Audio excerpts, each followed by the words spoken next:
Ayon sa World Health Organization, WHO, close to 800,000 people die due to suicide yearly. Ibig sabihin, which is, one person, isang tao, every 40 seconds died in suicide. Nagsisuicide. Ibig sabihin, sa mundo ngayon, kabilang ang Pilipinas, ibang bansa, mayaman man o mahirap na bansa, ang sabi ng authority pagdating sa ganitong klaseng mga impormasyon, ay merong nagsisuicide daw niya na isang tao kada 40 seconds sa mundo. Ganun karami. At ang dahilan, na pinakapangunahing dahilan, bukod sa mental disorder, ay ang tinatawag na depresyon. Masidhing pagkalungkot na lumalakpas sa kayang dalhin ng pag-iisip at puso ng isang tao na magtutulak sa kanyang kitilin ng kanyang buhay. Kabilang dito yung pagkakaroon ng maraming bisyo, dumaan sa matinding pagsubok, dumaan sa matinding pinansyal na pagsubok, pag-ibig, mga hindi kinaya at nagpatiwakal. Kaya nga naman ang Islam bilang ganap na relihiyon ay naghatag ang ating mga ulama, ang ating aklat ng mga panuntunan para ang bagay na ito ay maiwasan ng isang mananampalataya. Dahil ang sabi ng World Health Organization, ito ay isang uri ng epidemya na nasa tao panghabang buhay. Pataas ng pataas ang ganitong uri ng mga pangyayari. Kaya nga naman bilang mga mananampalataya, dapat handa tayo. Dahil kahit na tayo mga Muslim ay maari tayong datnan ng ganitong uri ng depresyon. Upang maiwasan ito, upang ito ay hindi manaig sa ating sarili, ay merong mga ilang mga panuntunan na kapag sinunod natin, insya-Allah, ay aalisin tayo ni Allah subhanahu wa ta'ala sa ganitong uri ng pakiramdam. Ang una, sinabi ng mga ulama, ay ang pag-iwas sa mga muharramat, avoiding haram things. Ito yung number one. Kung gusto natin mawala sa mga bilang ng mga taong maaring mag-commit ng suicide dahil sa matinding depresyon, ay ang pag-iwan sa mga bagay na haram. Sapagkat sabi ni Allah subhanahu wa ta'ala, sa mga tao na napapabilang dito sa mga grupo na to ay silang mga taong nakalimot sa kanilang mga sarili. Pagkatapos nilang kalimutan si Allah subhanahu wa ta'ala. Wala takunu kalladina nasullaha faansahum anfusahum ulaika humul fasiqun. Sabi ni Allah subhanahu wa ta'ala, at huwag kayo mga muslimin, huwag niyong tularan silang mga nakalimot kay Allah at pagkatapos nakalimutan ng kanilang mga sarili. Ulaika humul fasiqun. At sila ang tunay na mapaggawa ng kasalanan o mapaggawa ng kasamaan. Bago tayo, o sabi ng mga authority, bago ang isang tao magsimulang gumawa ng masama na ikadudulot ng kanyang pagkapahamak, ay makakalimutan muna niya ang kanyang sarili. Pero sabi ng Quran, bago niya makalimutan ang kanyang sarili, ay ang unang-unang makakalimutan niya ay si Allah subhanahu wa ta'ala. Kaya huwag natin ibilang ang ating mga sarili na makakalimot kay Allah subhanahu wa ta'ala, sapagkat silang mga gumagawa ng bisyo, droga, alak, hindi natin aasahan na inaalala nila si Allah subhanahu wa ta'ala. Mga umiinom ng alak, droga, drugs, bago nila gawin ito, bago nila kalimutan ang kanilang respeto sa kanilang sarili, respeto sa kanilang kamag-anak, ay nawalan sila ng pagkilala kay Allah subhanahu wa ta'ala. Kaya sabi sa Quran, wala takunu kalladina nasullaha Huwag niyong tutularan silang mga nakalimot kay Allah. Pagkatapos kasi ng pagkalimot kay Allah, makakalimutan niyo ang mga sarili niyo. And that's the time na lahat na kaya niyong gawin, lahat na ng kasamaan. Ulaika humul fasiqun.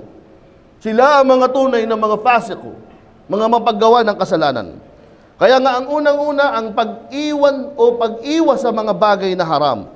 Sabi ni Allah subhanahu wa ta'ala, in tajtanibu kaba'ir ma tanhauna anhu nukaffir ankum sayyi'atikum wa nidkhilukum madkhalan kariman. Mudkhalan kariman. Sabi ni Allah subhanahu wa ta'ala, kung iiwasan nyo lamang ang mga kaba'ir na ipinagbawal sa inyo, ang mga malalaking kasalanan na ipinagbawal sa inyo, ay pagtatakpan namin ang inyong mga pagkakamalit kasalanan at hahayaan namin kayong pumasok sa paraiso ng merong mainam na pagpasok. Ang unang-unang dapat gawin ng isang mananampalataya ay iwanan ang mga bagay na mga haram. Kung ito ang ating ginagawa, na tayo ay laging naka-engage sa mga bagay na haram, tunay na unti-unti nating makakalimutan si Allah subhanahu wa ta'ala. At ang mga haram na bagay na ito ay siyang maglalagay ng dilim sa ating mga puso, sa ating mga isipan. Ang mga bisyo na to, ang mga nakagawian na to na labag sa Islam, na siyang unti-unting magpapadilim sa ating mga puso upang tuluyan nating maiwan o makalimutan si Allah subhanahu wa ta'ala. Kaya ang unang dapat talaga nating gawin ay iwasan ng mga bagay na ipinagbawal sa atin ni Allah subhanahu wa ta'ala. Pangalawa, ang tinatawag na dhikrul maut, remembrance of death, at pag-alala sa mga ajar, mga reward ni Allah subhanahu wa ta'ala, at sa kaparusahan ni Allah subhanahu wa ta'ala. Isa ito, pagtadabbur. Alalahanin natin na pagkatapos ng buhay natin dito ay merong hisab. May pagtutuos, may pagbibilang sa ating mga nagawa.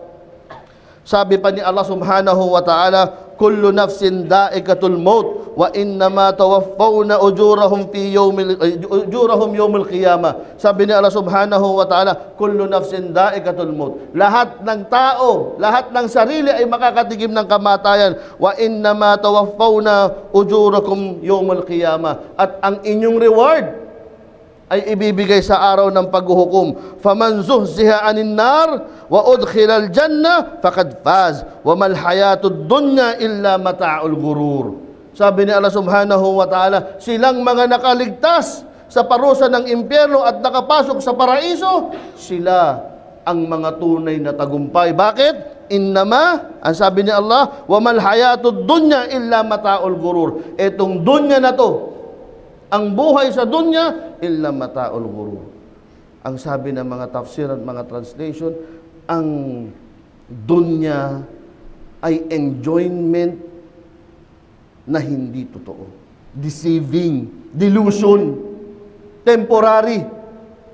Yun ang meron sa dunya. At ang tunay na tagumpay, binibilang kapag napagtagumpayan natin ang pag-iwas sa nar, sa impyerno. At ipapasok tayo sa paraiso. Bakit? Etong kinalalagyan natin dito, hindi tayo dito panghabang buhay. Ngayon, kapag nandun ka sa landas, na alam mong tinatahak na papunta sa paraiso, dito mo mararamdaman ang tagumpay. Pero kapag hindi natin inaalala na pagkatapos ng kamatayan ay may kaparusahan, at merong kaparusahan na ipaparusa sa tao panghabang buhay niya. At kung ito ang iisipin ng isang Muslim, ang buhay natin napakaikli kumpara sa inihanda sa atin ni Allah subhanahu wa ta'ala. Kun fi dunya ka'annaka garibun abirus sabil. Maging dito ka sa dunya na para kang estranghero, abirus sabil, bystopper. Huminto sa isang himpilan at doon nanatili ng ilang minuto. Yun ang buhay sa dunya.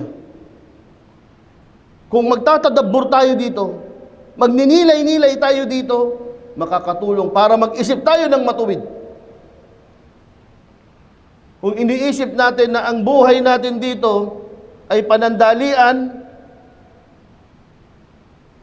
na tayo kukunin ni Allah subhanahu wa ta'ala, at ang hisab, ang panuntunan, ay kung tagumpay ka rito, ay papasok ka sa paraiso, o ipapasok ka sa impyerno kapag ikaw ay hindi nagtagumpay. At doon sa kabilang buhay, doon ang eternity. 70 years, 80 years. Kung iisipin mo, kung sasayangin mo ang buhay mo. Ang sabi pa ni Allah subhanahu wa ta'ala, Innal ladina qalu rabbuna Allah thumma istaqamu. Sila nagsabing si Allah ang kanilang Panginoon at napagkatuwid. Tatanazzalu alaihimul malaika alla takhafu wa la tahzanu wa abshiru bil jannati allati kuntum tu'adun. Al jannah na pinangako ni Allah subhanahu wa ta'ala sa silang magiging matatag. Jannah na pinangako sa atin ni Allah subhanahu wa ta'ala, na dapat ilagay sa isipan ng isang mananampalataya o Muslim para maging matatag ang kanyang pag-iisip at puso, na maiwasan itong masinhing depresyon. Na kapag nakakaramdam tayo ng depresyon o masinhing pagkalungkot, maari na tayo'y nalugi sa negosyo, nawalan ng trabaho, o sa pag-ibig, o anumang mga bagay na maaring mapunta tayo sa depresyon. Ang sabi ni Allah subhanahu wa ta'ala, Innal ladina qalu rabbuna Allah thumma istaqamu. Muslim ka at naging matatag ka sa iyong relihiyon, tatanazzalu alaihimul malaika. Bababa sa iyong mga malaika, alla takhafu wala tahzanun. Walang lungkot, walang takot ang ipararamdam sa iyo. Ito ang iisipin natin lagi. Kapag dumadaan tayo sa madaling masidhing pagsubok, mayroong pangakong dyan na si Allah subhanahu wa ta'ala para sa atin. At itong dunya na to, saglit lang tayo rito. Sunod na sinabi ng mga scholars, mga payo, ay ang reading and understanding Quran. Contemplation about the message of the Quran.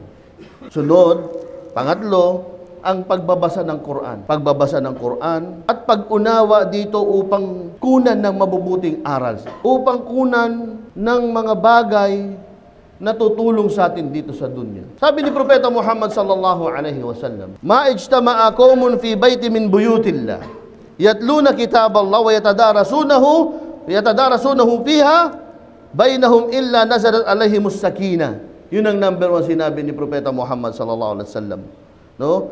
Wa ghashiyatuhumur rahma wa hafathumul malaika wa dhakarahumullahu fi man indahu. Sabi ni Propeta Muhammad sallallahu alaihi wasallam, wala sa mga taong nagtipon mula sa mga bahay ni Allah, mga masajid, na ang ginagawa nila ay nagbabasa ng Quran.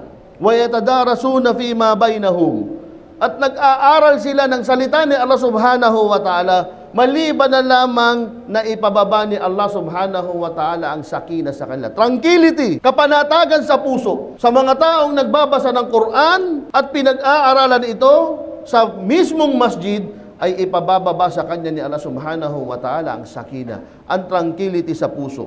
At pagkatapos nito ay ibababa ang mga pakpak ng mga anghel sa kanila upang proteksyonan. At gayon din ay babalutan sila ng awa ni Allah subhanahu wa ta'ala. At babanggitin ni Allah subhanahu wa ta'ala ang kanilang mga pangalan sa mga kasama ni Allah subhanahu wa ta'ala ang mga anghel. Pag nagbabasa ka ng Quran, nagkakaroon ka ng reward. Pag iniintindi mo to, nagkakaroon ka ng kapanatagan. Pagkatapos mong iwanan ang mga muharramat, una, at pagkatapos mong alalahanin na ikaw ay pansamantala lang dito sa dunya at meron naghihintay sa kabilang buhay na dapat mong paghandaan at nagbabasa ka ng Quran at inuunawa mo ito, ay magiging panatag ang iyong puso. Anumang mga pagsubok na dumating ay kayang lakpasan. Lahat ng mga ito ay pagsubok ni Allah subhanahu wa ta'ala at siya rin ang mag-aalis dito. At ang panghuli, sa mga payo para maiwasan ng depresyon ay ang dhikrullah itself. Remembrance of Allah. Sapagkat sabi ni Allah subhanahu wa ta'ala, wa man a'rada an dhikri fa inna lahu ma'isyatan dangka. Sabi ni Allah, sino man ang umiwas sa pag-alala kay Allah ay mamumuhay siya ng miserable. Katulad ng sinabi kanina sa mga wala takunu kalladina nasullaha fa ansahum anfusahum. Huwag niyong tularan ang silang mga nakalimot kay Allah, sapagkat makakalimutan nila ang kanilang sarili at gagawa sila lahat ng mga bagay na ikasisira nila. Ngayon naman sinabi, sino man ang tumanggi na alalahanin si Allah ay mamumuhay ng miserableng pamumuhay. Miserableng pamumuhay. Maisyatan dangka.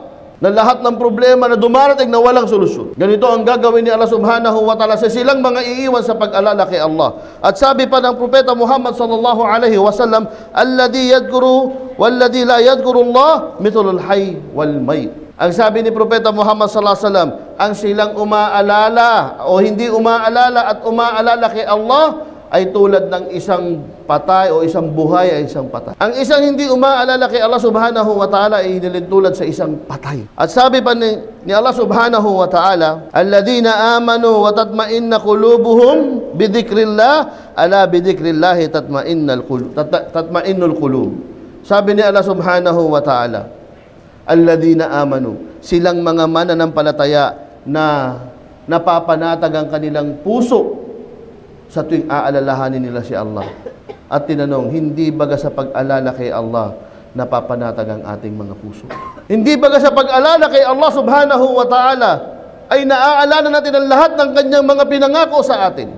Lahat ng mga bagay na ito, Quran, Jannah, ito'y lahat ay pangako ni Allah subhanahu wa ta'ala. At sa tuwing dadaan tayo sa masidhing pagsubok, aalalahanin natin na si Allah subhanahu wa ta'ala ang mag-aalis ng lahat ng ito. At si Allah subhanahu wa ta'ala din ang magbibigay sa akin ng solusyon sa mga problema. Wa may yattaqillaha yaj'al lahu makhraja wa yarzuquhu min haythu la yahtasib.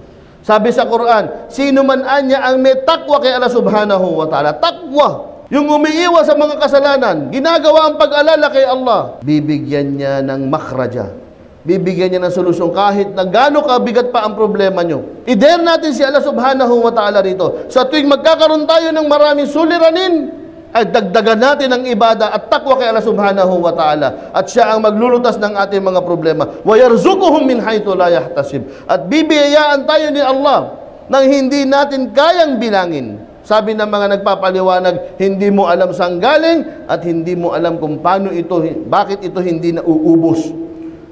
Pag-alala kay Allah, pagkatakot kay Allah subhanahu wa ta'ala, dinider tayo ni Allah subhanahu wa ta'ala, nasubukin natin siya.